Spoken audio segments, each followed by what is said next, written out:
All right, let's jump straight into this explainer. Picture this. You wake up tomorrow and find out your job, along with millions of others, can now be done flawlessly by a machine. It's basically a sci-fi trope turned reality. Today, we're pulling insights from a really fascinating BBC News analysis to look at the massive socioeconomic threat posed by an automated future, and specifically to explain if robot taxes could actually help society survive when artificial intelligence and our global economy finally collide. And that brings us to a really chilling question. Think about it. We all pay taxes out of our paychecks.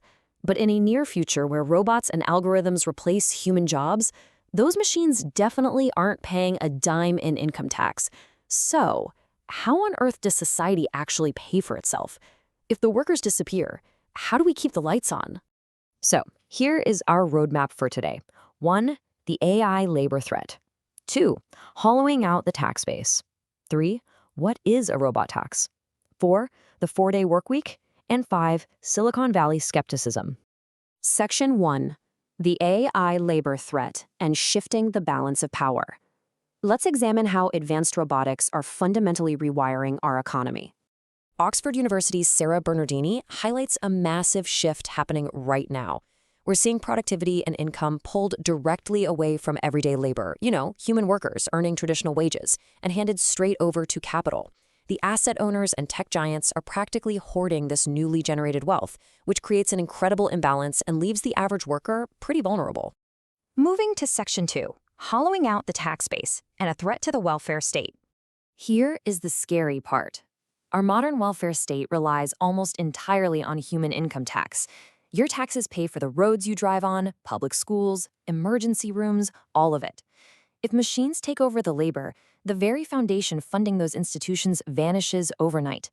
We aren't just talking about a temporary dip in the economy. We're looking at the literal hollowing out of the human tax base that supports our basic standard of living.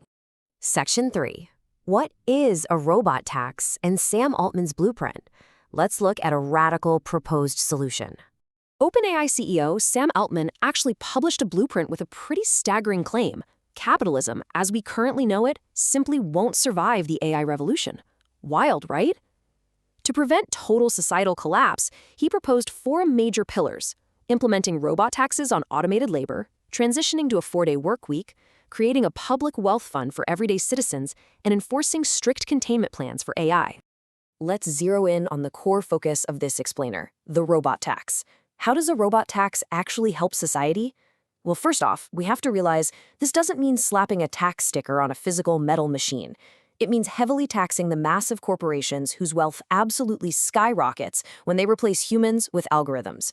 By capturing a piece of that automated productivity, governments can actually fund social safety nets, keeping society afloat and preventing mass destitution, even as traditional jobs disappear. Sarah Bernardini completely backs this concept up. She notes that we are seeing a massive concentration of assets in the hands of just a few companies right now. Taxing these highly concentrated corporate assets is really the only way to fund better pensions and higher compensations for displaced workers. Without this vital redistribution, the wealth just stays locked at the absolute top, and the rest of society is completely left behind. All right, Section 4, the 4-day workweek and maintaining worker income. Another huge piece of Altman's proposed solution is the 4-day workweek. The theory goes like this. Humans will use AI to become vastly more productive. Because you're producing way more in far less time, you only need to work 4 days a week. But, and here's the absolute kicker, you'd still receive your exact same full-time salary.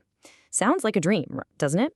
This concept actually acts as a crucial bridge. It connects the extreme utopian buzzwords of Silicon Valley, like this promised age of abundance, with the grounded mathematical reality of keeping the human tax base alive.